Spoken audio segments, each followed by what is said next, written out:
심긴 후에는 자라서 모든 풀보다 커지며 이렇게 되어 있는데, 예전에 이 번역은 나물이라고 되어 있습니다. 어떻게 보면 조금 더 이 원어에 좀 가까운 그런 해석입니다. 뭐 풀이나 뭐 나물이나 뭐 그게라고 생각하실지 모르지만, 풀보다는 풀은 먹을 수 있기도 하고 못 먹기도 하고 뭐 이럴 수가 있는데요. 나물은 거의 다 먹는 쪽 의미로서 쓰여지는 단어죠. 그래서 겨자 잎사귀 실제로 먹었답니다. 지금도 먹고 있고, 당시 주님 살아계셨을 때 이스라엘 사람들이 연한 잎사귀들을 먹었답니다. 그것을 염두에 두시면서 오늘 쉽게 나누고 깊이 생각하는 예수님의 비유 설교 11번째 시간 같이 나누도록 하겠습니다. 이 비유의 제목 한번 보시면요, 겨자씨 비유라고 이렇게 쉽게 그냥 우리가 기억하기 쉽게 말씀을 드리고 싶은데요. 헬라어 원어로는 코코스 시나피라는 그런 단어입니다. 코코스라는 의미는 A kernel of seed인데요. 그러니까 kernel은 아주 코어라는 뜻이거든요. 아주 핵심이라는 뜻입니다. 그러니까 씨앗의 아주 핵심, 씨앗의 핵이라고나 할까요? 아주 코스터 의미합니다. 시나피는 머스터드 자체입니다. 그러니까 코코스 시나피라는 그런 단어가 이렇게 써 있는 것은 이 겨자의 시드, 열매의 핵심, 그런 의미로 기록되었다고 이렇게 기억을 하시면 되겠습니다. 넘어가서 다음 파워포인트 보시면요, 지난주 누룩에 대한 말씀을 나누고 나서도 좀 의문이 있으신 분이 좀 있으셨을 거예요. 그죠? 깔끔하셨나요? 그냥 그 이후에 어떤 퀘스천도 안 생길 정도로 서로 나눈 말씀에 대해서 그냥 깔끔하셨나요? 전체적인 흐름을 다 기억을 하시면 별로 이렇게 혼돈스럽지 않은데, 뭔가 중요한 부분들을 놓쳐버리시면 굉장히 헷갈립니다, 이게. 근데 한 가지 잊지 마셔야 할 것은, 그러니까 우리나라 말로 이렇게 생각을 했을 때, 지난주 같은 경우에 앞뒤 다 거두절미하고 핵심 단어만 우리가 생각을 하면 천국은 뭐다? 누룩이다. 이렇게 그냥 결론이 지어지게 되는데요. 그러면 천국은 좋은 걸 텐데 누룩이 나쁜 쪽이라고 목사님이 이야기했는데, 이런 식으로 이제 막 생각을 하시게 되면서 그때부터 막 온통 말들이 이제 막 이렇게 막 뒤죽박죽 될 수가 있습니다. 그러니까 모든 다른 비유들이 다 그래요. 그러니까 말씀을 드릴 때에 핵심적으로 어떤 말씀에 대해서 이 말씀이 이런 포커스를 가질 수 있다라고 말씀을 드리는 부분들이 있거든요. 네, 그런 부분들을 놓치지 마셔야 됩니다. 그러니까 주님께서 비유로 말씀하셨을 때 언제나 천국은 A다라는 그런 명제로만 말씀하신 것이 아니라, 어떤 경우에는 천국은 뭐다라고 말씀을 하셨지만 그 말씀 속에서는 안심하라는 격려도 있고, 또 그렇게 하다가는 큰일 난다는 경고의 위험의 경계의 말씀도 있고, 이런 것들을 감안하시면서 말씀을 보실 때 좀 기억을 해 주셔야 합니다. 그렇지 않으면 늘 해석이 막 이렇게 혼란스럽게 되어지고, 다른 말씀을 또 어디서 듣게 되시면 그것도 그럴 수 있고 라고 받아들이시는 것까지는 좋은데, 그것 때문에 어떻게 보면 복음의 어떤 이 핵심에서 잘못 벗어날 수 있는, 그래서 나는 성경을 잘 모르기 때문에 성경을 아는 저분이 말씀하신 게 맞을 거다라고 생각을 하고 또 이렇게 흔들리게 될 수 있는 여지가 우리에게 얼마든지 있거든요. 그런 부분들을 조심하시기를 바랍니다. 이 겨자씨 비유에 대한 보편화된 견해들을 보면 이렇습니다. 천국의 시작은 겨자씨처럼 어떻다? 겨자씨처럼 어떻다? 한번 여러분이 말씀해 보세요. 여러분이 아는 거. 작다. 또 그냥 이렇게 보통 이야기하는 보잘것없다. 바로 그거예요. 그런 말을 너무 많이 합니다. 천국의 시작은 겨자씨처럼 보잘것없다. 그런 얘기를 굉장히 많이 해요. 소비자들이. 부연 설명 안 하겠습니다. 그런 말들을 해요. 그 다음에 자라면 모든 풀보다 어떻게 된다? 예, 마가복음에 보면 이렇게 나와 있죠. 심길 후에는 자라서 모든 풀보다 어떻게 된다고요? 커진다. 자라면 모든 풀보다 커진다. 그러면 풀보다 커진 그러니까 처음의 시작은 굉장히 보잘것없지만 그 보잘것없는 것이 나중에 뭔가 익스펜션 되면, 뭔가 막 이렇게 막 스프레드 아웃 되면, 막 뭔가 막 이렇게 되면, 그러면 모든 풀보다 어떻게 된다? 더 커진다. 뭔가 더 아주 확실하게, 아주 상상을 초월할 정도로 뭔가 그 거대한 무엇인가가 이제 온다. 결국은 천국은 시작은 그렇게 볼품이 없지만 나중은 어떻게 된다? 어마어마하다. 다른 거하고 비교할 수가 없다. 이런 식으로 이제 이야기를 하게 되는 거죠. 그 다음에 세 번째는 뭐냐면 어떤 변화들이 있냐. 많은 새들이 깃들일 만큼 어느 정도가 된다? 아주 든든한 나무가 된다. 이거죠. 든든한 나무가 된다. 그죠? 그렇게 설교를 들어왔어요. 그렇게 해석을 하고 자신있게 이야기를 합니다. 천국은 결국 뭐다? 모든 새들이 와서 많은 새들이 깃들여서 거기서 쉼을 누릴 수 있을 정도로 참 평안을 주는 그런 곳이다. 멋지잖아요, 해석이요. 그렇지, 천국은 그런 곳이지. 그렇게 뭐 시작은 뭐 볼품 없지만 나중에 그냥 엄청나게 막 이렇게 막 터져 나가가지고 모든 새들이 뭔지는 생각하고 싶지도 않아요. 그냥 와가지고 일단 뭐 깃들인다니까 그게 좋은 거예요. 일단 안 날아도 되고 새가 와가지고 그냥 쉰다니까 너무 최고지. 평안을 누린다는데 끝. 그리고 나서 어떻게 결론을 냈습니까? 천국의 시작은 미약하지만 그 나중은 엄청나게 창대해진다. 이 말씀이 어디 있는 말씀이라고 했어요? 욥기에 있는 말씀이에요. 욥기 8장 7절에 있는 말씀인데 나중에 욥기가 끝나는 42장 마지막에 보면 하나님께서 이 말들을 한 주체, 이 말을 시작은 미약하지만 나중에 심히 창대하리라고 말한 바로 그 사람, 수아 사람 빌닷이라는 그 인간, 그리고 다른 친구들 또 대만 사람 엘리바스, 대만이 타이완이 아닙니다. 그 다음에 또 나아마 사람 소발, 또 엘리훗, 이런 사람들 막 쭉 나오는데 니네들 말한 거 틀리다. 니네들 그냥 그런 식으로 그냥 가만히 있으면은 너희들 내 용서 안 하겠다. 욥한테 가가지고 재물들을 가져가서 흠없는 수양, 수소 가져가서 제사를 드리게 해라. 니네들 제사는 내가 못 받겠다. 욥이 너희를 대신해서 내가 제사를 드리면 그 제사가 나 용서하리라. 니네 말한 게 나에게 합당치가 않다. 니네 말한 거 모두 다 틀렸다. 이 이야기를 하는데 그걸 가지고 막 여기다 벽에다가 막 이렇게 이거 붙여놓고 막 하여튼 개업식만 되면 하여튼 그거 가지고 막 설교하고 그거 붙여놓고 하나님이 아니라 그러는데 그거 가지고 좋으면 그냥 다 장땡이에요. 그게 아니잖아요. 누가 말했는지 상관없습니까? 그게 마귀새끼가 말했는지 아니면 이단이 말했는지 아니면 하나님 그 말은 안 되니까 회개의 제사를 드리라고 말을 했는지 뭐든지 상관없고 내가 그냥 듣기 좋으면 그냥 끝인 거예요? 복음을 이런 식으로 받아들이기 시작하면 우리는 정말 미혹당할 수 있습니다. 좋은 게 좋은 거라는 식으로 말씀을 해석하는 쪽으로 우리가 빠지기 시작하면요, 복음이라는 것은 이미 사라지고 없어져 버려요. 인본주의적으로 흐르게 될 수밖에 없는 것입니다. 절대 그런 거에 속으면 안 돼요.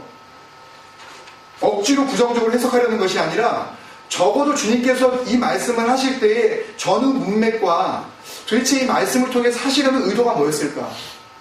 주님께서 지금까지 하신 그 발자취, 하나님께서 구약을 통해서 우리에게 하셨던 모든 말씀들, 이런 것들을 깊이 한번 생각해 보면서 적어도 think twice는 해야 된다는 얘기죠. 그냥 내가 좋은 쪽으로 해석해버리고 이게 좋은 해석이니까 이렇게 해석하고 말자. 여러분들도 듣기 좋으시죠? 나도 하기 좋았고 당신들도 듣기 좋았으니 이러면 됐습니다 라고 만약에 설교를 끝난다면 그게 설교냐고요. 그게 무슨 지배냐고요. 그게 무슨 하나님의 마음이냐고요. 이 짓거리들을 교회가 하고 있는 거라고 저는 생각합니다. 우리는 거기에서 좀 조심하자 이거예요. 좋은 게 좋은 것으로 끝나는 것이 아니라 정말 하나님의 감동은 우리의 입에는 쓰지만 배에는 약이 될 수 있다. 그게 능력인 줄로 믿습니다. 저는 이게 다 틀렸다 라고 생각하기 이전에 우리가 잊지 말아야 할 성경의 기준들을 한번 보겠습니다. 첫 번째는 천국을 주님께서는 단 한 번도 사이즈를 가지고 이야기하신 적이 없어요. 천국이 요따만할 것이다. 천국이 처음에는 시작할 때는 겨자씨처럼 되게 작을 것인데 천국이 언젠가 엄청나게 막 팽창을 할 것이다. 폭발적인 성장을 할 것이다. 주님은 한 번도 이러신 적이 없어요. 주님은 뭐만 가르치셨어요? 천국에 대한, 하나님 나라에 대한 본질만 가르쳐 주셨어요. 기준만 가르쳐 주셨어요. 하나님의 나라에서 누가 크냐 작으냐 라는 것을 가르쳐 주신 적은 있어도 천국 사이즈 자체가 어떻게 늘어나는지에 대해서 주님께서 관심을 보이신 적이 한 번도 없어요. 근데 왜 갑자기 주님께서 사이즈를 가지고 평수를 가지고 이야기하시겠냐고요. 시작할 때는 요만큼 시작하지만 나중에는 엄청나다. 모든 풀보다 승리하게 되어진다. 지금 미약한 거 가지고 너무 걱정하지 마라. 이런 식으로 말씀하시겠냐는 거예요. 주님은 천국을 절대 영적인 면으로나 아니면은 이 물리적인 면으로나 사이즈를 가지고 논하신 적이 한 번도 없다. 한번 잘 생각해 보세요. 주님께서 단 한 번이라도 천국의 크기를 가지고 이야기하신 적이 있나? 주님께서는 언제나 천국의 임함, 그리고 천국의 본질, 그리고 천국의 기준, 그리고 이 땅에 임하게 될 마지막 때의 진정한 천국, 이런 본질에 대해서 말씀하신 적은 있어도 천국이 어떻게 성장을 할 것이다 라는 것에 대해서 한 번도 가르쳐주신 적이 없다는 거예요. 그런데 갑자기 여기서 천국의 사이즈를 가지고 주님께서 이야기를 하시겠느냐, 그것에 대한 의문입니다.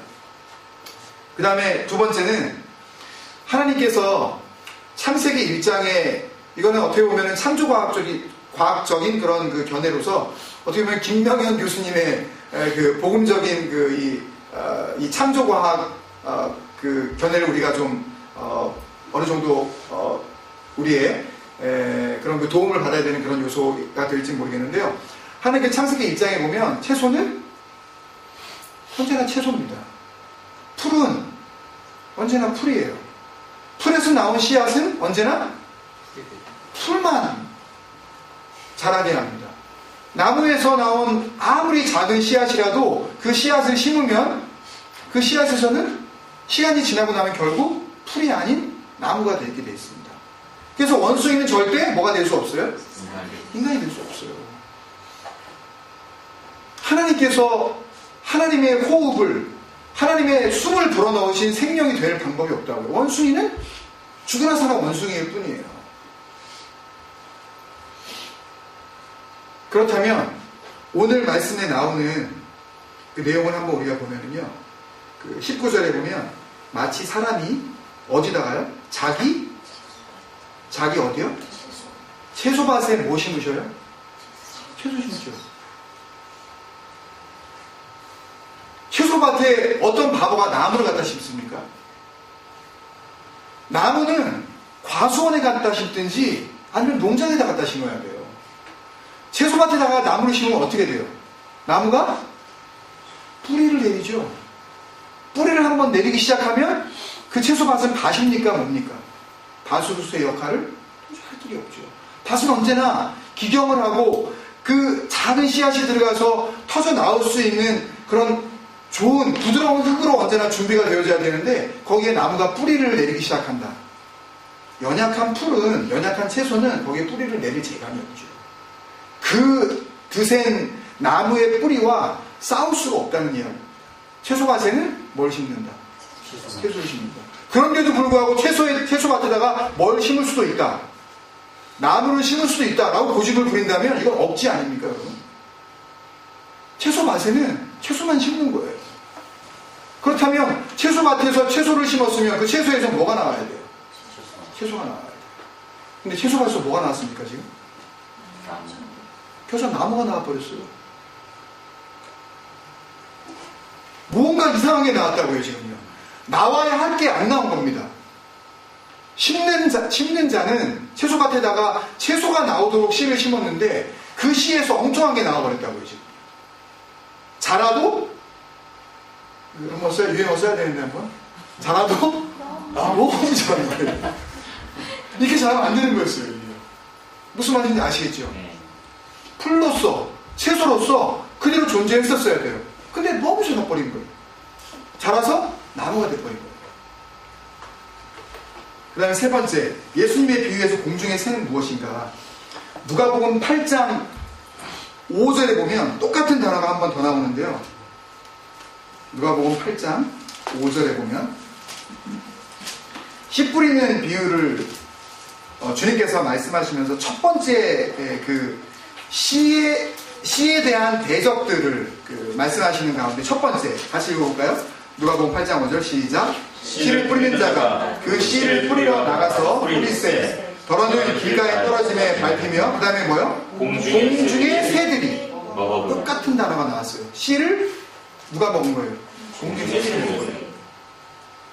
누가복음에서 같은 단어를 사용하고 있습니다. 씨를 먹어버린 그 씨에 대한 공격자, 씨가 땅에 떨어져서 뿌리를 내릴 때까지 기다리지 못하게 와가지고 그냥 주워 먹어버린 이 공격자, 그 대적자가 누구예요?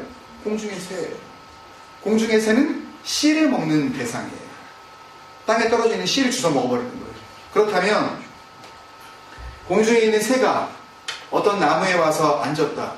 그러면 거기서 깃들여 버렸다. 그냥 거기 stay long 한다는 그런 의미인데 완전히 거기 보금자리를 틀어버리고 dwelling, 아주 살림을 차려버렸다는 이야기인데요. 무슨 뜻일까요? 그 나무에 있는 씨앗, 거기서 지금 열리고 있는 그 씨앗들조차도 다 쪼아 먹어버리겠다는 이야기죠. 공중의 새가 왜 나무에 와서 앉습니까? 공중의 새는 공중에 떠서 어디에 먹을 것이 있나, 어디에 자기가 먹이가 있나, 그것을 살피는 게 그 천성적인 자기의 본능 아닙니까, 여러분? 새들은 언제나 공중에 떠 있어야 해요. 근데 나무에 와서 깃들여 버렸다는 이야기죠. 자기 살림을 차려버린 겁니다. 그리고 마지막 천국은 많은 설교자들이 이야기하는 것처럼 시작은 미약하고 나중은 뭐 창대하다는 그런 식의 시작이나 나중의 개념이 없습니다. 하나님께서 지으신 하나님의 나라는요, 처음에 시작이 있고 끝이 있는 그런 나라가 아니에요. 시작은 아주 그런 모양인데 나중은 또 저런 모양이 되어지는 그런 것에 대한 어떤 설명도 성경은 우리에게 해주고 있지 않는다고요. 우리는 천국에 대해서 그 시작과 끝을 알 수가 있습니까? 없습니까? 우리는 알 수가 없어요. 어떤 식으로 시작되었는지, 그리고 거기에 과연 끝이라는 것이 있는지 우리는 알 길이 없다는 것입니다. 우리가 잊지 말아야 할 성경의 기준입니다. 그 다음에 몇 가지 제가 그냥 사진을 보여드리려고 가져왔는데요. 이게 이스라엘의 성지순례에 갔던 분들이 찍은, 목사님들이 찍어온 사진입니다.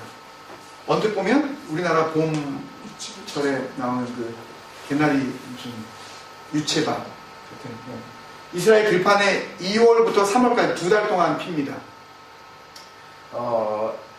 처음에는 작은 씨앗인 것은 맞지만 나중에 이제 자라게 되어지면 대략 한 80cm 정도.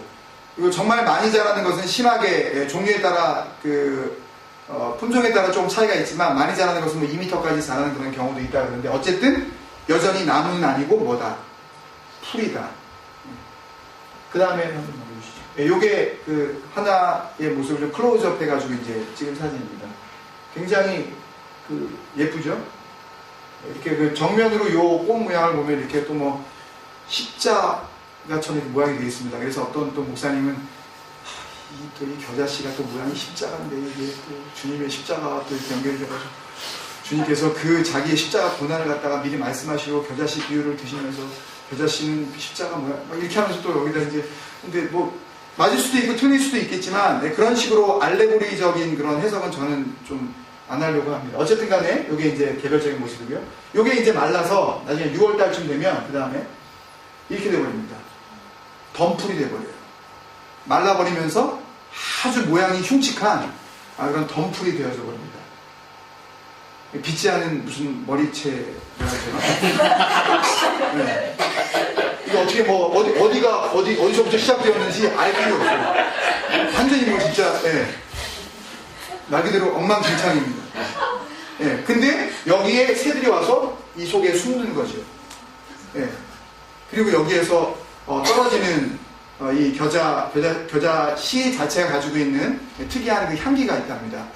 조사를 해보니까 그 겨자 씨 자체를 갖다 이렇게 빻아서 물과 같이 섞으면 당연히 겨자가 되고요. 우리가 소위 말하는 와사비 뭐 이런 것들이 되고요. 그리고 그 겨자 기름을 이렇게 짜가지고 그들이 먹는 그런 음식들에 찍어 먹는 그런 하나의 조미료의 역할을 이 겨자씨 기름이 했었답니다.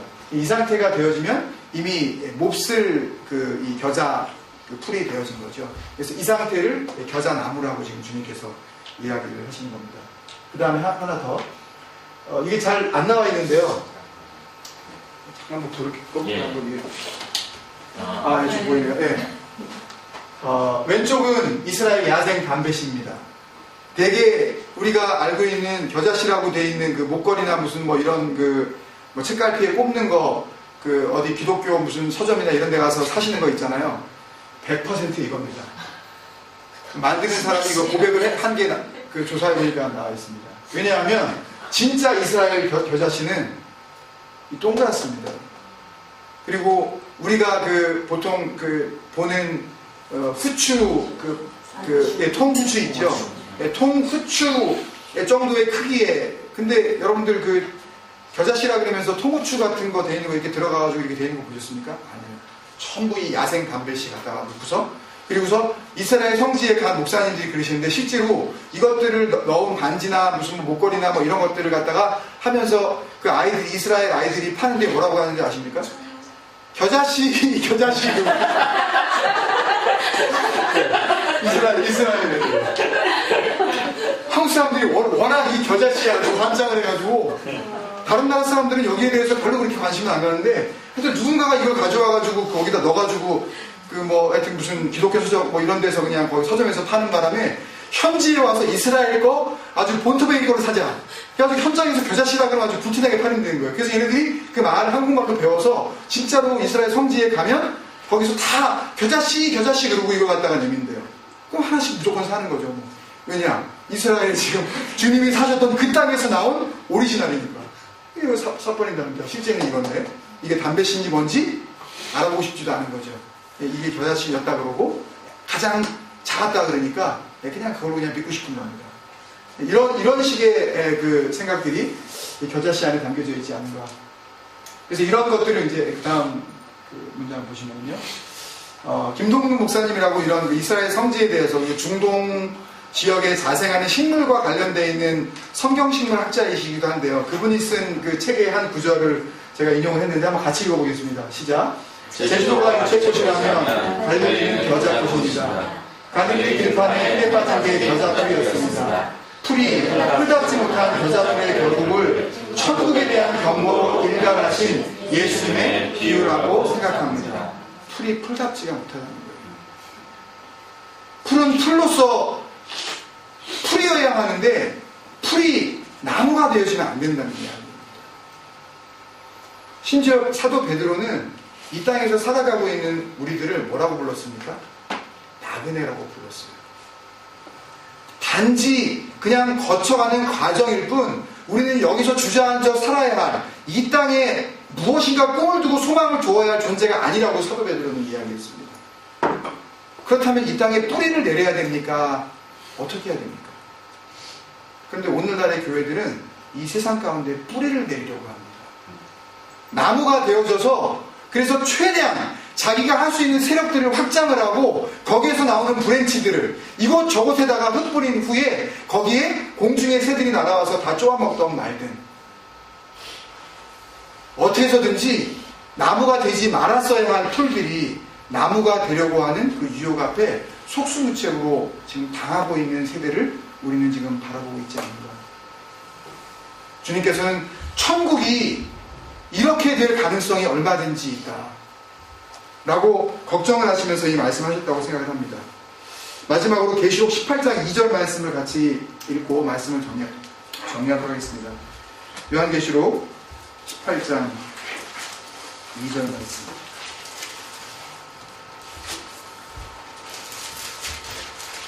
제가 읽겠습니다.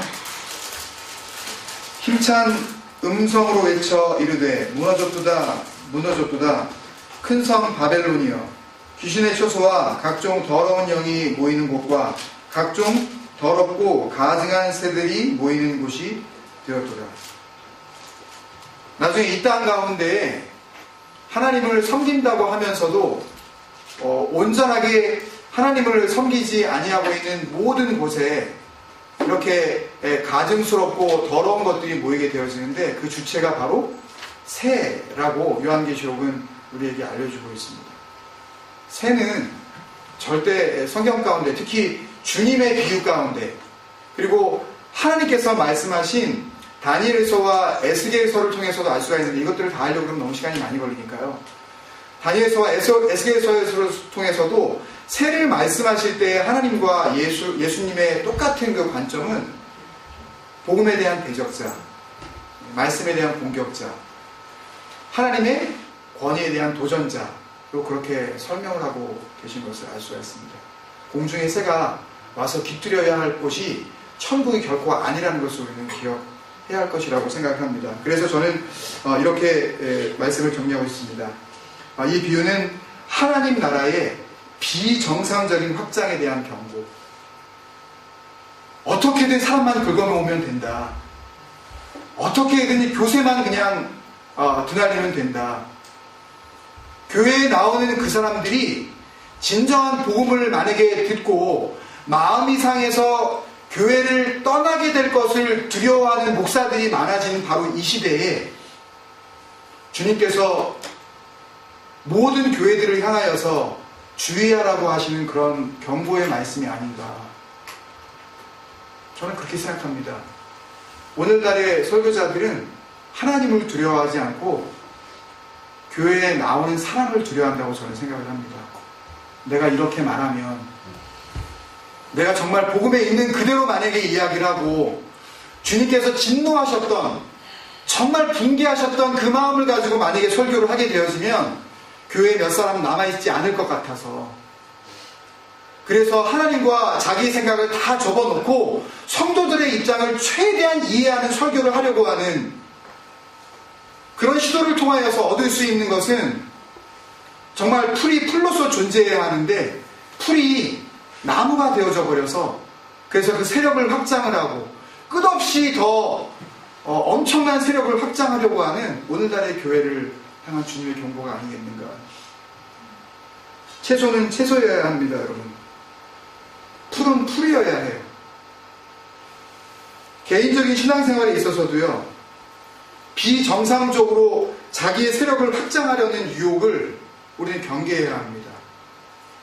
특히 우리가 이제 교회 장소를 옮기고 어떤 면에서는 더 본격적으로 주님 앞에서 하나님의 일들을 감당해야 하는 우리 사역의 제2기, 이제 돈카스터의 시대가 이제 우리에게 열리는 그런 상황에서 우리에게 주시는 말씀이라고 저는 생각을 합니다.